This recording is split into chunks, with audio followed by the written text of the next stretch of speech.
Hey everyone, welcome back to On Purpose, the number one health podcast in the world. Thanks to each and every single one of you who come back every week to listen, learn, and grow. Now, you know that I'm always on the lookout to find guests that I can have really interesting conversations with, and people who've had quite extreme and different experiences. I really love finding people who've had stories and journeys that are very different from my own, so that I can learn from them, so that I can be inspired in different ways, and maybe even affirm some of my beliefs. And today's guest is Jocko Willink. Now, he's a retired decorated Navy SEAL officer, an author, and a podcaster. He served as a Navy SEAL officer for 20 years before retiring. Since his retirement, he co-wrote the book Extreme Ownership, How U.S. Navy SEALs Lead and Win, and co-founded Echelon Front, where he teaches his clients how to be leaders in their respective fields. Jocko also has his own podcast called Leadership and Discipline, where he talks about his approach to business, relationships, and life. Jocko, welcome to the podcast, and thanks so much for your time. Hey, thanks for having me. Appreciate it. Yeah, absolutely. I've been looking forward to this conversation. I've watched a lot of your interviews with some of my friends, seen a lot on YouTube, and I'm fascinated because I love how you're bringing really deep truths and difficult breakthroughs into the world of work, into the world of the mainstream life that we live today. And my first question to ask you is, what is the most difficult thing you think you've ever done, mentally or physically? Most difficult thing for me that I've been through is losing guys in combat, losing my friends in combat. And it's obviously something that is completely jarring to go through. It's soul crushing. And yet at the same time, you have to continue with the mission. The war doesn't end because you lose your friends. You have to keep fighting. And so for me, that was definitely far and away the hardest thing that I've ever been through, is losing friends in combat. Yeah, I mean, that does sound like the hardest thing. Do you train for that? Or is that something you have to respond to in the moment, or you deal with afterwards? How do you even process that? The reason why I ask is it's very different, the circumstances under which you've lost friends. But this year, obviously in the last 12 months, a lot of people lost people they loved. How were you able to lead through that, continue the mission? And when do you get a moment to actually experience whatever you need to experience? Well, so what's interesting about that, I lost my first guy in combat, Mark Lee, in 2006. And at that time, for the SEAL team that I was at, there hadn't been any SEALs killed in action actually, I was at SEAL Team 3, and SEAL Team 3 wasn't around during the Vietnam War, so there had never been a SEAL killed in action. So there was no real instruction on this is what you do when you lose a guy in combat. Now, there was some protocols to follow in terms of, hey, this is what you have to do, this is who has to be notified, this is how the family gets notified. So there was protocols from a process that you have to do physically to notify people, but there certainly wasn't any protocol that I had been taught or had discussed with people about what to do, because no one had experienced that in a long time. So I had to kind of figure it out on my own in that scenario. And, what I realized we had to do was we had to go to work. We had to go back to work. And I know that's a very difficult thing to do, but like I said earlier, the war was still happening. The battle was still going on. And so we stood down the guys for a couple of days, and we mourned the loss of Mark, and we celebrated his life. And then I got in front of the guys and I said, hey, listen, this is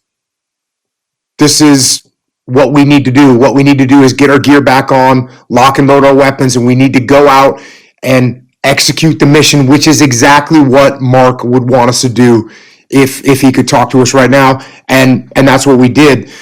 Now, clearly it takes a little more time than a couple days to process the loss of one of your brothers and of one of your friends. And I would say that happened months later when I finally got back to America and had time to grieve properly. But that's the most difficult thing I've been through, and that's kind of the process that I took to get through it.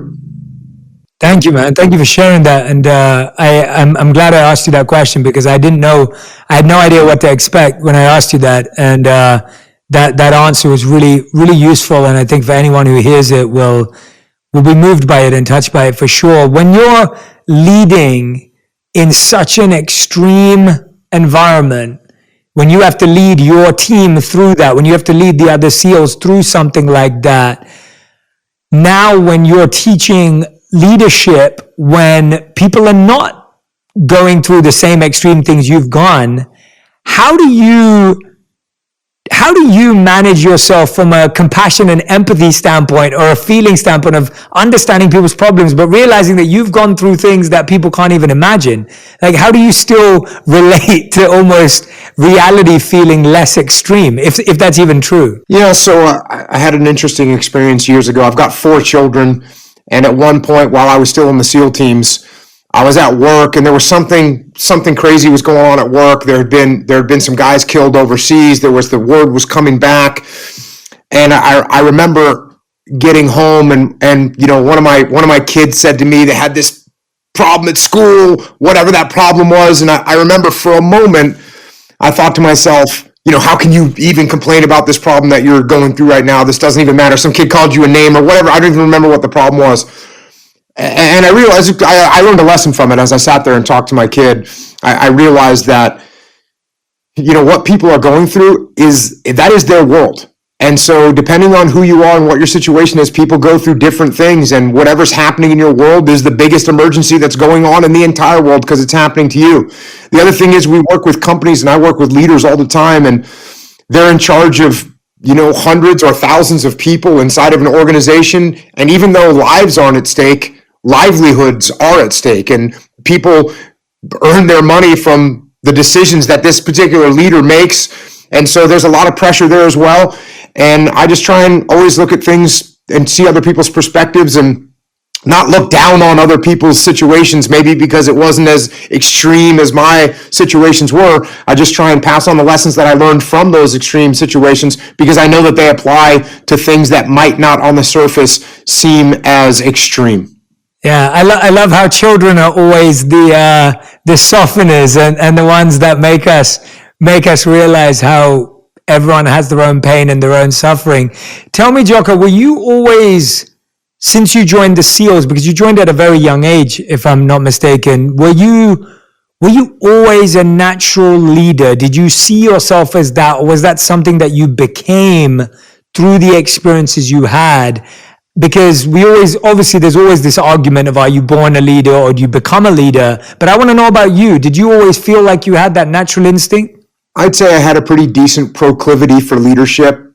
And, the argument of whether you're born a leader or whether you're made a leader, the answer is absolutely both. And in my later years teaching the young SEALs, you could see some people are going to have some pretty good natural characteristics that are very nice to have for leadership. Some of them will be lacking some of those. And the fact of the matter is, most of the characteristics that, first of all, no one is born with every perfect characteristic for leadership. That doesn't happen. So you get some people that might be really articulate, and that's a great thing to have if you're a leader. You might have somebody that is very good at simplifying problems, and that's a great quality to have as a leader. You might have somebody that's very charismatic, and that's a great quality to have as a leader. So you might have some of these characteristics, a little bit more, a little bit less than others. I got a funny example about this. I had a guy, because another characteristic that's nice to have as a leader, especially in a combat leadership situation, is having a loud voice. And I know that might sound trivial, but if you're in a gunfight and you need to communicate with the other people, you have to have a voice that is loud enough to project and carry over gunfire. And some people are born with louder voices than others, just like some people are taller than others. And I had one particular guy I was putting through advanced SEAL training, and he was a very smart guy. He was very tactically sound. He was a good athlete, and he had the vocal cords of a mouse. And so when it came time to make a call, he just couldn't project his voice. And I started talking to him after these training missions. I'd say, hey, listen, it doesn't matter if you make a good call if no one can hear you. It doesn't help. You need to get louder. And he'd say, okay. And then I'd send him out on another training mission. And once again, I sent him on another training mission, and came time for him to make a call, and he tried to raise his voice, and it just didn't carry. And this went on for a few of these training operations, and finally I said, hey, listen, I hate to say this, but if you can't project your voice, you're gonna have problems. I don't even know if you can do this job. And he, had a very grave look on his face. He was worried. And then I sent him out on another training mission. And that moment in time came where he needed to step up and make a loud call to tell the guys what to do. And in that moment, he grabbed one of his other guys. He grabbed, Bill the loudmouth. And he told Bill, hey, get everyone to move to that building over there. And Bill barked out that order, and everybody heard it. And I realized that he did what he needed to do. He complemented the weakness of his own capabilities with someone on his team that had a very loud voice. And that's what we need to do as leaders. You're not going to be perfect in every category. So when you have an area that you're weak, maybe you're not very articulate. And I say, hey, Jay, why don't you talk to the guys and explain to them what we're doing, because you're more articulate than I am. That's perfectly fine. Or I say, hey, Jay, can you take a look at this problem? I'm seeing all kinds of options, and I know you have a good way of simplifying things. Can you take a look at it and simplify it for me? And there's nothing wrong with that. So we all are born with some natural leadership capabilities, and most of them we can improve. I mean, let's face it, if you're not very articulate, then you should write and you should read and you should practice speaking, and you'll become more articulate. If you're not very good at simplifying things, you can start to address problems in a more simplified way and really make that your goal, and you can improve in that. If you've got some skills that are a little bit harder to improve upon, like how loud your voice is, and I was very lucky to have been born with a loud voice. It's genetic, and well, it's lucky until you have 4 kids, and then that genetic loudness can be a little bit hard on your ears. But what you need to do as a leader is first of all, work on your own skills, get as good as you can at the various categories, and then when you have areas of weakness, it's okay. Be humble enough to build a team that complements your leadership weaknesses so you can become a solid leadership team. Great advice. Really, really great advice. And that story or that moment in time is a brilliant example for what you just shared with us. So thank you for sharing that. And one of the things that hit me when you were giving that example is this decisiveness, the need to make decisions in really high pressure moments. Today, a lot of people have challenges with procrastination, overthinking, boredom, and we see these conversations going round and round, whether it's on Twitter or whether it's inside an organization, or whether it's someone sitting on their couch and they're procrastinating and they're overthinking. Seeing as you've come from a place where I don't know if you had any time to overthink or even a moment to procrastinate, how would you advise people in leadership or anyone who's listening or watching this podcast to work through procrastination and overthinking? Okay, so there's really 2 components that I would address here. The first one is straightforward. Look, if you're saying, okay, hey, when my alarm clock goes off in the morning, I hit the snooze button 3 or 4 times, and then I finally get out of bed and I brush my teeth for 20 minutes because I don't want to start my day. I don't want to go face that hard workout. And that kind of procrastination, that kind of overthinking and having a debate in your own head and saying, well, I did work out yesterday. I'm kind of sore from that. So maybe you're rationalizing. In those situations, I just turn my brain off and I do what I'm supposed to do. I rely on discipline. I'm going to do what I'm supposed to do. I'm going to make things happen immediately. I know that hesitation is going to bring me regret in 2 or 3 hours when I realize I wasted my morning doing something that I shouldn't have been doing. So from that component, turn off your brain and go do what you're supposed to do. That's what you need to do to overcome that procrastination. Now, when it comes to decision making, I was actually had a reputation in the SEAL teams of being very decisive, of making decisions very quickly. But quite frankly, I kind of cheated. I had a method to cheat when it came to making decisions. And the method was, instead of looking at a scenario and making a big giant decision about what to do, I would make a guess on which direction I thought we should go. And then I would make a very small decision and make a very small step in the direction that I guessed was correct. And then I would analyze the feedback. And if it was positive feedback and it seemed like the right move, I would make another small step in that direction. And I would analyze the feedback again quickly. And I would if it was positive feedback, I would make another small step in that direction. So I would make very small decisions, but I would make them very rapidly. And I had to stay humble enough that if I make a decision or I make a guess and say, okay, I think we should go in this direction to the left over here. I'm going to go to the left. So I start moving to the left and I read the feedback and the feedback goes, oh, this is not a good decision. You've got to be humble enough to say, hey, everyone, I actually made the wrong assessment. We're going to start moving to the right. You've got to be humble enough to do that. But if you make small decisions very quickly, you mitigate the risk of making a big, giant decision, a big, giant commitment. People will ask me, say, hey, I'm stuck in this 9-to-5 job. I don't really like it. I'd rather do this other thing that I'm really passionate about. How do I know when it's time to quit my job and take up this other passion that I have? To me, that's too big of a step, because the thing that you're passionate about, other people might not be passionate about. There might be no market for it. So you quit this good job that you have with a steady salary and you step out into the world and you realize that you've made a terrible mistake. That's not what I like to do. I would rather say, oh, okay, you've got a steady job, you've got a good income. How about you start doing a little something on that passion on the side? You maybe produce a little bit of that thing that you want to make. You make 100 of them and you see what it does. And if you get good feedback and people are buying that product that you made, great. Maybe you can make 200 next time and see how those sell. And you can continue to do that. And you make these slow steps, and eventually you can look around and say, wait a second, got a great income coming from my passion. I can go ahead and step away from my 9-to-5 job that I didn't really care for.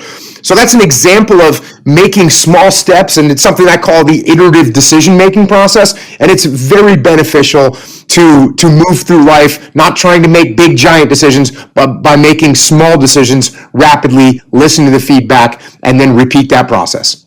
What I like about it is that it's doable for everyone. It's practical. It's right now, today, tomorrow. Anyone could start living that advice right now, and it's not going to affect their current life. They don't have to change anything. They don't have to learn anything. They don't have to become anything different. Jocko, what would you say is the biggest thing you learned about yourself during your time as a Navy SEAL? And during that 20-year period, was there ever a time where you wanted to give up, or you wanted to let go, or you just felt like it was too much? And what kept you going at that time? The biggest thing that you learn in the SEAL teams is that you are not as good as you think you are. There's always going to be someone that's better than you at something. And I was not the fastest guy. I was not the strongest guy. I was not the smartest guy. And so you're always surrounded by someone on your team that can run circles around you in whatever category, whether it's shooting or diving or parachuting. So it's a very humbling experience. And it's the same thing with combat. You go into combat, maybe you think, hey, this is what I was born to do, and I'm gonna dominate in this situation. And you realize you get into combat, it's a very humbling experience. So for me, my career in the military was an extremely humbling experience. As far as times where I wanted to give up or I wanted to quit, quite frankly, I never really had moments like that. I went through SEAL training. I wanted nothing more in my life than to be a SEAL. They would have had to kill me to get me to think about quitting, and I guess it wouldn't have mattered at that point. It's just what I wanted to do, and so it didn't matter what they did to me. And then in the SEAL teams, being in the SEAL teams, that's the job that I wanted. And so every day to me was, look, were there hard days? Is there parts of the daily grind? You're going out you got a 120-pound rucksack on your back and you're marching for 10 or 15 kilometers. Like it's hard. It's not fun always, but I always knew that's the job I wanted to do. And so quitting wasn't really part of my gig. Yeah, no, I love hearing that. That's so beautiful to hear, and it comes across very sincere. When you talk about the first thing that you were responding to around the idea of you were humbled by being around people, how do you turn what today we see as this competitive and comparison-based culture to a collaborative culture? Because at the end of the day, you guys have to work together. You have to look out for each other. But at the same time, when you're training, like you said, you can get lost in the comparison of like, oh, he's stronger than me at that, or he's a better swimmer. You obviously took it very humbly, which is beautiful. But how did you see, did comparison ruin collaboration? And how did you make that switch for a lot of the people you were leading? Is that what a lot of the SEALs struggled with? Or was everyone like you and just blown away by the fact that they had more talented people around them? I would love to tell you that everyone had the open mind and are able to put their ego in check, but that's certainly not always the case. It's not always the case in the SEAL teams. I work with companies all the time and teams, and it's not always the case in any organization. No, it isn't. And unfortunately, it is the downfall for people, and it can be the downfall for teams. And I was very, very fortunate. I was in a SEAL platoon. It was my second SEAL platoon, so I was, 20-something, very, very young, 22, maybe 22 years old, and the youngest guy and the most junior guy in my first two SEAL platoons. And in my second SEAL platoon, we had our platoon commander, our platoon leader. He couldn't put his ego in check, and he kind of came up with his own plans and then dictated his plans to us and imposed his plans upon us, didn't ask for any feedback, didn't even listen to the feedback when it was given to him. It was his way or the highway. And we ended up really just not wanting to follow this officer. And it actually ended up that we had a mutiny with this officer. We had a mutiny, and the troops, us young SEALs, went to his boss and said, we don't want to work for this guy. He doesn't take our input. He doesn't listen to anybody else. He's arrogant, and we don't want to work for him. And luckily, our commanding officer, the guy that was overall in charge, actually got rid of that platoon commander. Now, when that happened, that's basically a mutiny, right? It's basically a mutiny, and I'm not sure if you know this, but mutinies are not very well looked upon in the military. As a matter of fact, the punishment for a mutiny is death. They execute you. Now, look, this was the 90s. We weren't going to get executed, but it is a serious thing to have happen, and so they put a replacement officer in charge of our platoon. And when I heard about this replacement officer was a guy who was kind of a legendary SEAL at the time. He had risen up through the ranks.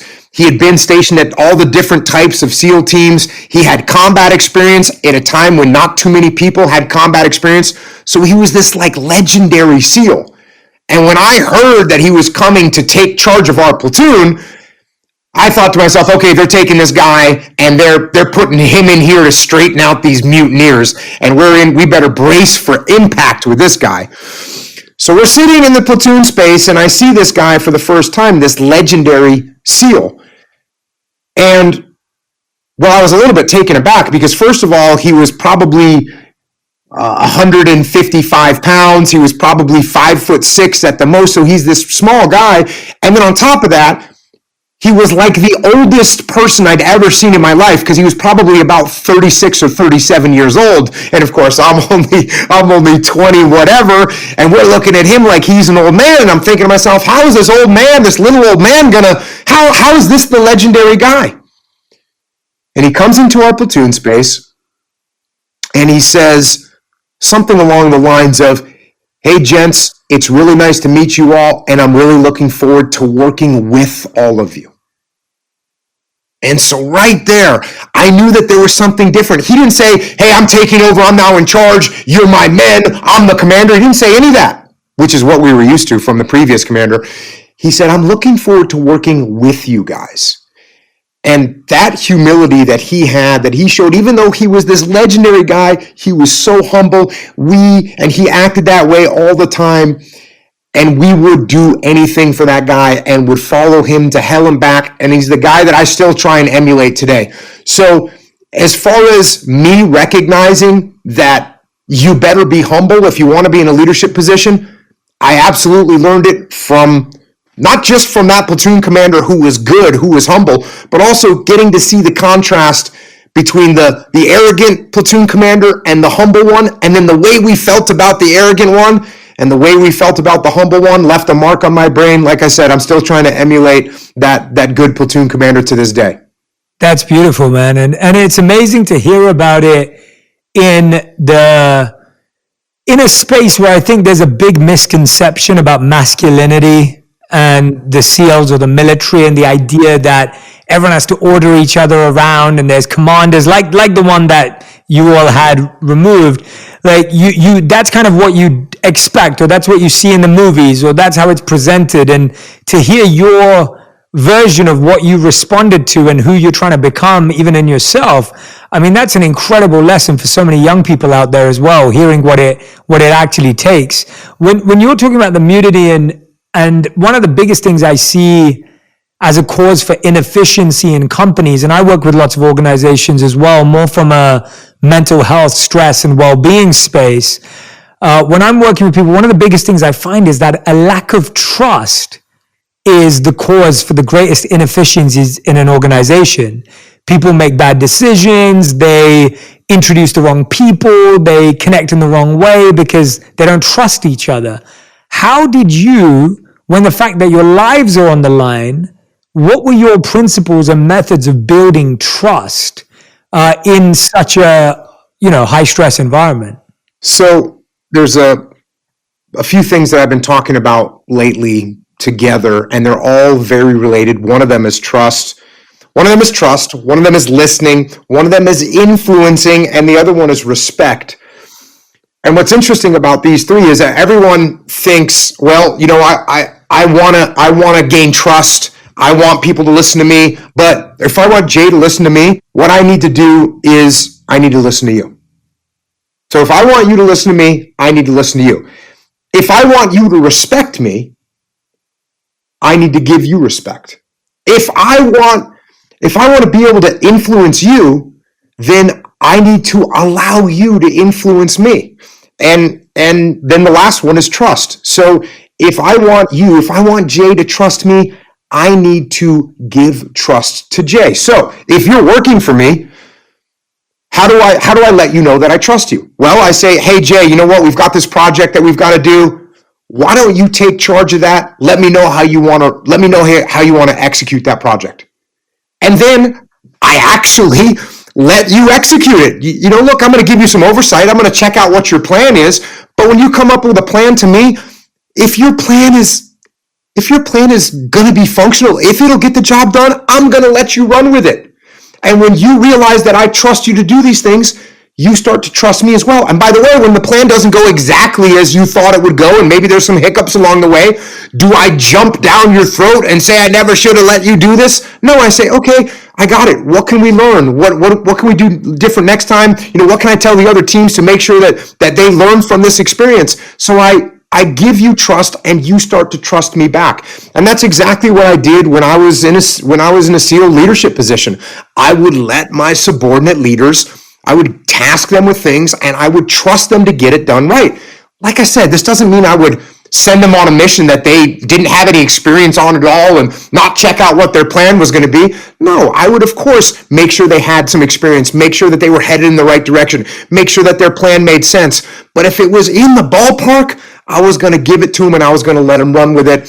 And that's how I built trust. And like I said, it's all four of those things. It's respect, it's trust, it's listening, and it's influence. If you want to get those things from other people, you have to allow them to start with yourself. That's a brilliant way of thinking about it. I love hearing the idea of having to give what you want to receive first.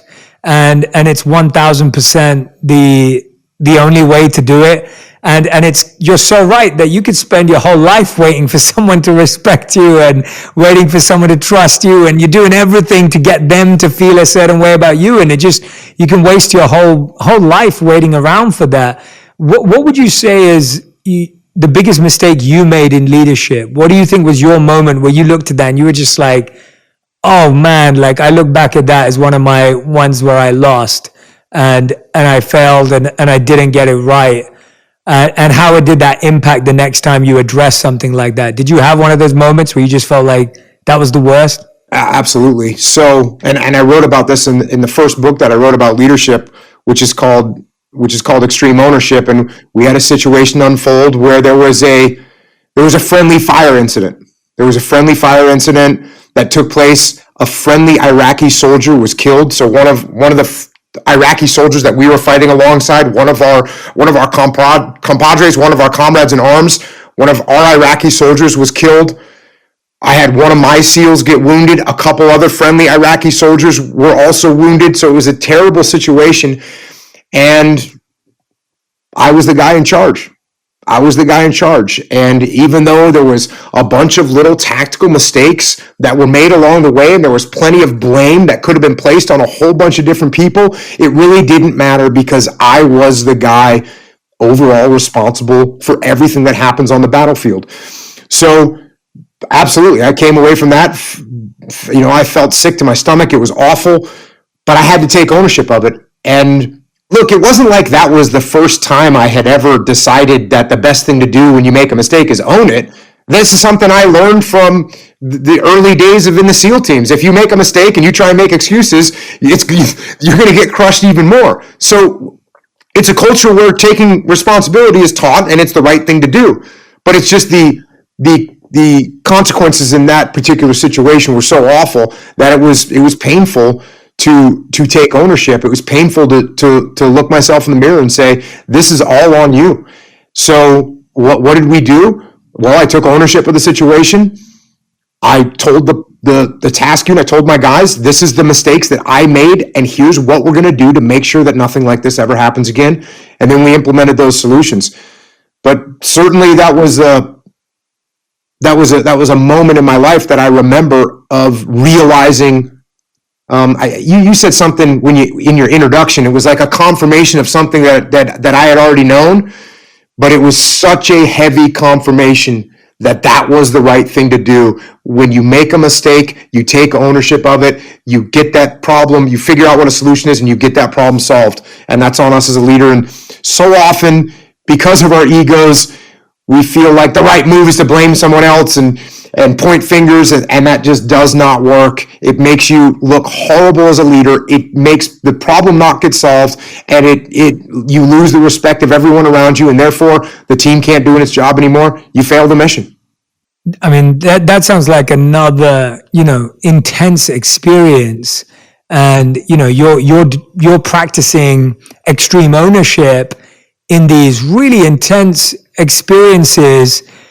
I know you've shared this before, but for our audience, explain extreme ownership, but with this lens of a lot of people today, if they try and take ownership, they end up destroying their own self-esteem or holding themselves back. Whereas the way you describe extreme ownership is that actually it propels you forward and pushes you forward. With that skew, explain to our audience extreme ownership and how you're able to do that with it rather than just beat yourself up. Yeah. So let's take a workplace environment, and I'm working for Jay, and Jay's my boss, and I'm up for promotion, and I'm hoping I get promoted, and the promotion board comes out, and it turns out I don't get promoted. Fred gets promoted instead. Now, what am I going to do? How am I going to handle this? I can say, well, Jay doesn't like me, or Fred, he cheated on the examination, or he kisses up to Jay and that's why he get promoted. I could point fingers all day long. I could point fingers at you. I could point fingers at the whole organization. And if I point fingers at everybody else and I don't take any ownership of it, what am I going to change? How am I going to improve? What control do I have over my own destiny if my whole destiny is held by Jay, my boss? It's a horrible position to be in. I feel powerless. Now, if I say, okay, I'm up for promotion, I don't get promoted. Okay, let me take ownership of that. I must be doing some things that Jay sees that I can improve upon. Hey, Jay, can you do me a favor? Tomorrow, can I come into your office during lunch for 15 minutes? I just want to kind of go through what your expectations are. I know I didn't get the promotion, but believe me, I'm hungry, and I want, next time that opportunity comes up, I want you to be thinking of me. Can we sit down for 15 minutes, and can you give me some critique points on what I could do better? And you say, of course. You say, of course, yeah, Jocko, come on in. And we sit down, and you say, hey, look, your timeline's been off on a couple of the big projects, and you've actually been late a few times. And meanwhile, I got Fred over here. He hits the timeline always, and he's never been late. And I say, got it, Jay. Got it. And what do? I make those adjustments. I buy another alarm clock. I start paying more attention to my projects and the timeliness of my projects. I actually improve. So that the next time there's an opportunity for promotion, you look at me and say, hey, way to go. You fix those problems, you're getting promoted. So that's the difference. We either take ownership of what's going on, we figure out how we can fix it, and we do fix it, or we point fingers, blame other people, we don't change, and we stay stagnant, we don't make any progress. I'm putting that straight into our recruitment, retention, and reward video. I'm going to play that video anytime we have that complaint or insight. I'm going to play that video to someone. I completely agree with you. I love that example of putting it into that space, because it almost, when you hear it that way, you're like, oh my gosh, that sounds so obvious. That would be the right thing to do. But that's never our response. 99% of us will do the opposite of like, oh yeah, they got through because of this, and justifying it. You said 99% of us, and it's an instinct. An instinct is to protect our ego. An instinct is to protect our ego. So like I said, I got 4 kids. If one of my kids is in the kitchen and I walk into the kitchen and the milk is spilled on the floor, well, what do my kids say? You know what they say? They say, the milk spilled, right? An inanimate object did this. Not me, it was the milk. So we all have this instinct of our ego, trying to protect our ego, and it's a horrible thing. And I wrote about this in the last leadership book I wrote, Leadership Strategy and Tactics. One of the sections is, how do you take criticism from someone that you don't respect or you don't like? And it's very plain and simple. Jay, if I don't like you, I don't respect you, and you come to me and you say, Jocko, you're late on your projects. What should I do with that? Well, I should put my emotions in check, put my ego in check, listen to what you have to say, and then actually look at you and say, thank you for that feedback. That's how we improve as human beings. Now, is there a risk that someone is attacking you or trying to undermine you or insulting you? Absolutely. That there is a risk that you could get into a situation like that. But guess what? You listen to what people have to say. You apply it without emotion. You apply it without ego. And then you can look at it and you can analyze whether this is an actual thing, or whether perhaps maybe it's their ego. Maybe Jay is trying to cut me down because he feels like I'm climbing the ladder really fast. Maybe I'll get promoted above him. So you're trying to come and undermine me. That's okay. Listen to what people have to say. Analyze it without ego, without emotion. Say thank you for the feedback and move forward. I love that you keep mentioning the presence of ego. One of the ways I think the ego also plays out, which I'm interested in the form of the military, is you've got people that are on the front lines that are actually like physically there on the battlefield. And then you've got people sending orders and making decisions who may not be on the actual front lines.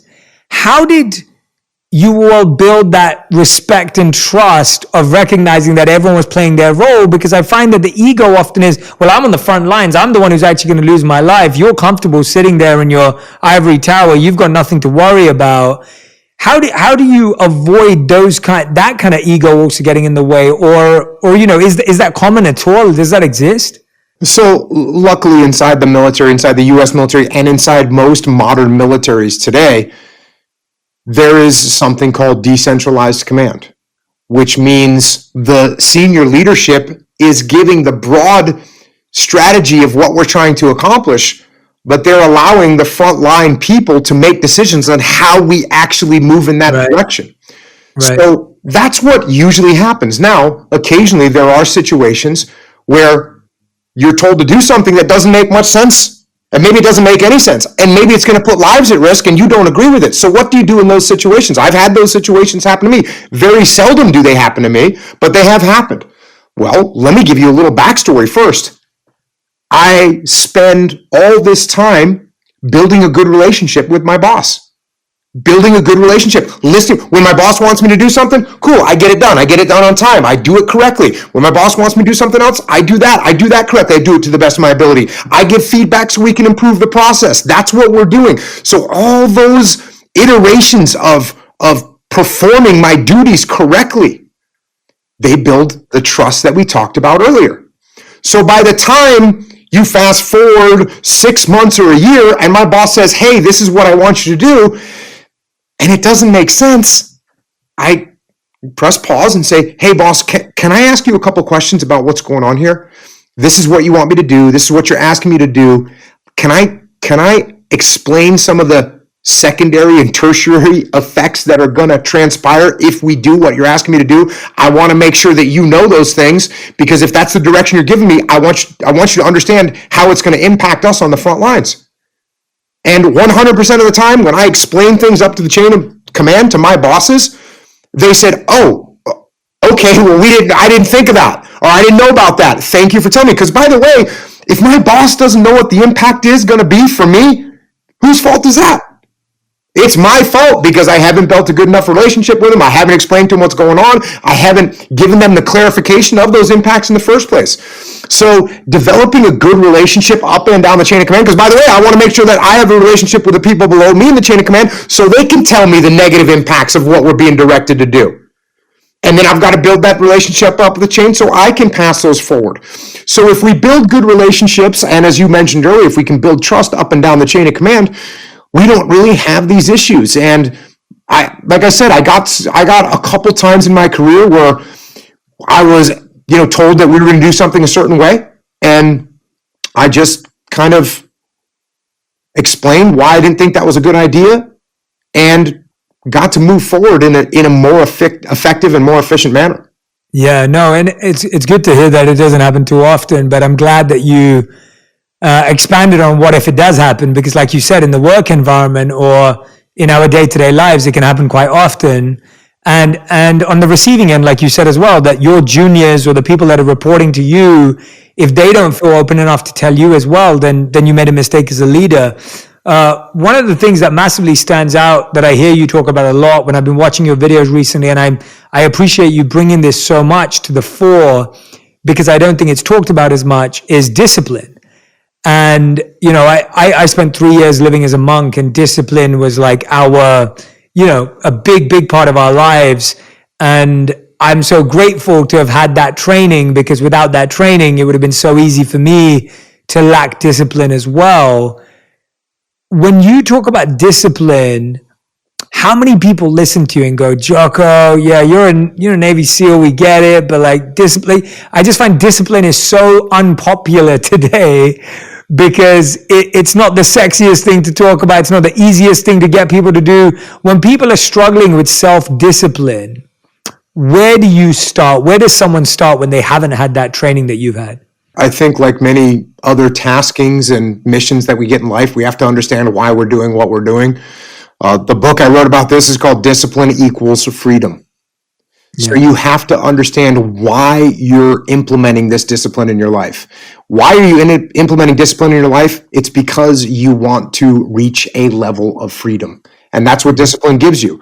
And the obvious examples that I talk about all the time, one of them is financial discipline, right? We all want to have financial freedom, of course. Everybody wants to have financial freedom. But if you want to get to financial freedom, what do you have to have? You have to have financial discipline. You have to have the discipline to work hard. You have to have the discipline to save your money. You have to have the discipline to invest your money properly. You have to have the discipline not to buy stupid things that you don't even actually need. And if you can have that kind of financial discipline, you'll end up with financial freedom. Same thing with time. Everybody wants more free time. How do you actually get more free time? You get more free time by having more disciplined time management, by making a schedule, by sticking to the schedule, by not wasting time doing things that provide you no benefit whatsoever. And if you can have that more disciplined time management, you'll end up with more free time. And this applies to everything that we do. It applies to our health. It applies to the way that we work inside of an organization. It applies to the skill sets that we have. It applies to everything that we do. So I think understanding why you need to implement discipline into your life, because there is such a massive reward for it. I think that's why I start with that. That's why I start with discipline equals freedom. It's not discipline equals pain. It's not discipline equals suffering. And look, there is pain and suffering that comes with discipline. There is. But that's not what you're doing. That's not why you're doing it. You're doing it because discipline will give you freedom in the end.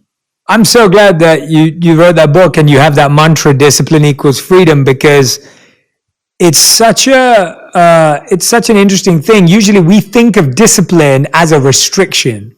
We think of regulation as like, you're like controlling yourself and you're like not expressing yourself. And people will say like, oh, you're like in a prison and you're suppressing yourself. And actually you're spot on. Actually thinking that you can do whatever you want and spend as much money as you want and eat what you want, that's actually not freedom. That's being a slave, and that's being a prisoner to your desires. And so I love that discipline equals freedom. Everyone who's listening or watching, write that down right now, because any area of your life where you don't feel freedom based on what Jocko's saying, is from a lack of discipline. And so any area of your life where you're like, I'm not experiencing freedom, it's from a lack of discipline. And I can honestly say that that's so in line with, we had something in our monk tradition called the regulative principles of freedom. It was the same concept of the idea that we had certain regulative principles that we had to practice, and they were seen as suppression from a modern perspective, but actually they were so freeing because now your desires didn't control you.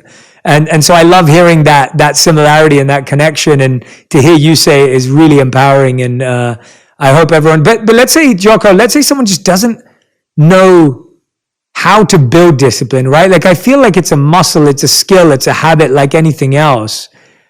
How does someone start building discipline?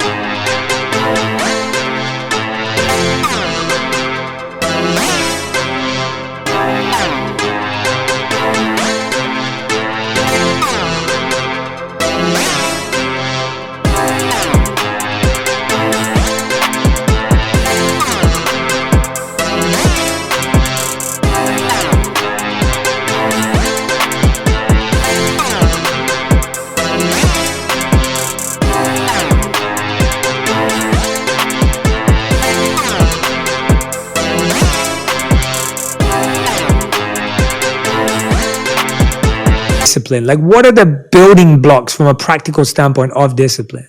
I've got my recommendation that absolutely nobody wants to hear. I want to hear it. The recommendation is start getting up a little bit earlier in the morning and start going to bed earlier at night. So we start getting, and the reason I say get up in the morning earlier first, because you can't just decide you're going to fall asleep earlier, right? You'll lay in bed, with your mind racing because you're not tired because you slept in. So wake up a little bit earlier in the morning and take 15 minutes, take a half an hour, do some physical exercise, do something that you would normally have to do during the workday or when you got home from work so you can spend more time with your family. Just start getting up 20 minutes, a half an hour earlier than you normally do. Over time, if you keep kind of pushing that, you can end up waking up an hour earlier than you normally would. And that gives you time to get some workout, gives you some time to go for a run, gives you some time to spend a little bit of extra time with your family in the morning before you have to go to work. There are so many benefits to it. And what do you lose on the other end? At nighttime, instead of looking at social media for an extra hour, you'll be asleep. And it's a beneficial thing. So I would say set that alarm clock a little bit earlier. When you wake up in the morning, go and do some exercise, 15 minutes, 20 minutes, an hour, whatever you can fit in to start with. And I think that is a great place to start building discipline. I completely agree with you. I think waking up earlier is like the best reinvention formula, because what we're all lacking is time, and what we're all lacking is time for ourselves. And the only way you get that is by waking up earlier. What's something, Jocko, that you learned only after being a Navy SEAL that being a Navy SEAL couldn't teach you? Being a father, being a leadership consultant, all the amazing things you've achieved afterwards. What have you learned in the afterlife almost that you didn't learn during being a SEAL? So when I got done with my career in the SEAL teams, I was asked to go and talk to a company, executives, about leadership. And I had no idea. I had never been, I was institutionalized. I had been in the military since I was, 18 years old. I didn't even understand anything about civilian companies, nothing. I didn't know anything about them.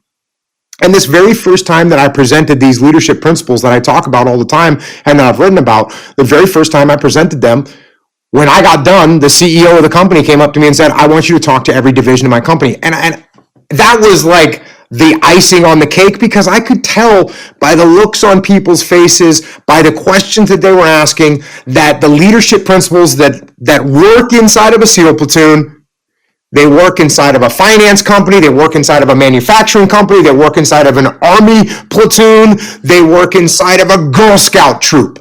These leadership principles, they apply everywhere, and I wouldn't have known that if I had stayed in the SEAL teams. I would have just continued to use them and utilize them in that one category, but they're applicable everywhere, and that was a real blessing to figure out very quickly after I retired. It's incredible, isn't it, how we think what we know only applies to this area or this thing, and when you find this wide, varied application of stuff that you know so well. And I'm sure now I love the Girl Scouts troop. I love that. Have you ever done anything with a group of Girl Scouts? Like, have you actually given them like a talk or a keynote? I have 3 daughters and 1 son, and I've run all kinds of random team events for children. And yes, these principles 100% apply. I love that one. That would be something I would pay to watch. That would be amazing. Like I'd love to see how that goes down, especially with your daughters in the room. That would be brilliant. And then that's what brought me to write the kids' books that I've written. Is yes. I was out there trying to find books to read to my kids when they were younger, and books just didn't exist that sort of talked about these principles that we're talking about discipline, about hard work, about taking care of other people, about being prepared. There just wasn't books out there that had that message. And so as soon as my first adult book came out, I was immediately writing my first kids book. And those books, honestly, from a gratification perspective, I get letters every day from kids all over the country and all over the world that say, I did my first pull-up today, or I got an A on my math test, or I made the hockey team, or whatever they set out to achieve. They realize that when they put discipline in place and they live like a warrior kid, those principles, they work regardless of how old you are and where you are in life. So that was very also a great discovery for me, which I realized while I was still in the military, that these principles.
If you can learn them, if you can teach them to an 8-year-old kid, that 8-year-old kid has a real leg up on moving in the right direction.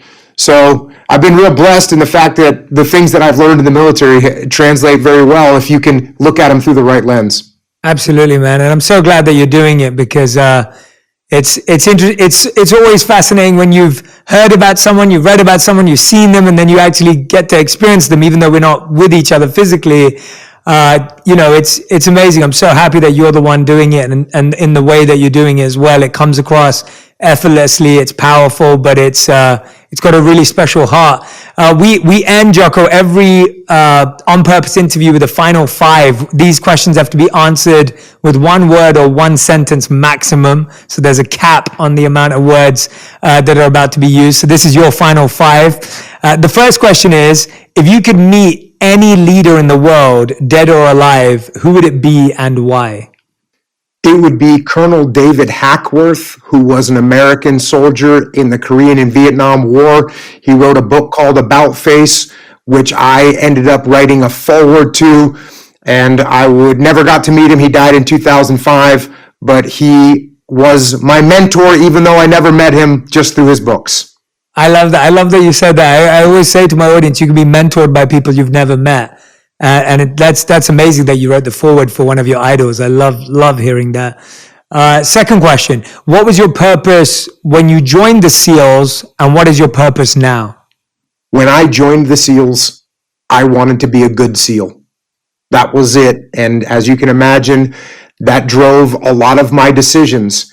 And what I realized about the definition of a good SEAL, when you really break it down, what makes a good SEAL is a good SEAL looks after and takes care of his teammates. And what am I doing now? What's my purpose now? It's the same thing. I'm trying to help people as much as I can, pass on the lessons that I've learned so that they don't have to learn them the hard way like I did. Yeah, I love that. All right, question number 3. What's one thing that you think people value that you don't value? I think there's a lot of things that people value that I don't value. I guess one thing is, I'll make it real easy, watches. I wear a $30 Timex watch, and I see you post it all the time. Sometimes people comment, why don't you buy a nicer watch? This watch is functional. It does what I need it to do. And so if you're walking around with a $1,000 watch on, you might think it's cool. I don't really care. We'll get a good shot of it. This is on Jocko's Instagram page. Go follow Jocko Willink on Instagram. Okay, question number 4. What's the best piece of advice you ever received? When I got to SEAL Team 1, the Master Chief that was in charge, so the senior enlisted guy, told us, show up on time, don't forget anything, keep your mouth shut, and keep your ears open. And especially the part about keeping your mouth shut and keeping your ears open. Listening is the most underrated skill in leadership, and as a human, you should listen a vast majority of the time. So I think that's great advice. That is. And 5th and final question. If you could create one law in the world that everyone had to follow, what would it be? Be good to your neighbor. That's a good law. There's lots of people been trying to teach that, lots of important people. I'm glad you're adding it on and sharing it forward. Everyone, Jocko Willink, make sure you go and follow Jocko on Instagram. Check out his many books, as he spoke about his children's books, his adult books. Please go and grab a copy of what resonates with you. Jocko has an amazing podcast as well that you can go and listen to. All of the links will be in the description. Jocko, we need to do a part 2. This was too good, man. I love spending this time with you. Next time we've got to be in the same room to feel your energy. But honestly, this has been such a joy. I learned so much today, and have an even deeper appreciation for you as a person and what you're doing in the world. So thank you for taking out the time to be on Purpose, and I hope we get to meet soon. Thanks, Jay. Yeah, I know we're not located too far apart. Next time, we'll do it face to face. Absolutely. Thank you, Jocko. Thanks, everyone, for listening. Make sure you share your insights on Instagram. Tag me and Jocko with what stood out. What were the wisdom points? What were the insights that resonated with you? What are you going to practice? What discipline are you going to start from tomorrow? Are you going to wake up 15 minutes earlier? Are you going to do that one push-up or pull-up? I'd love to know. I know Jocko would too.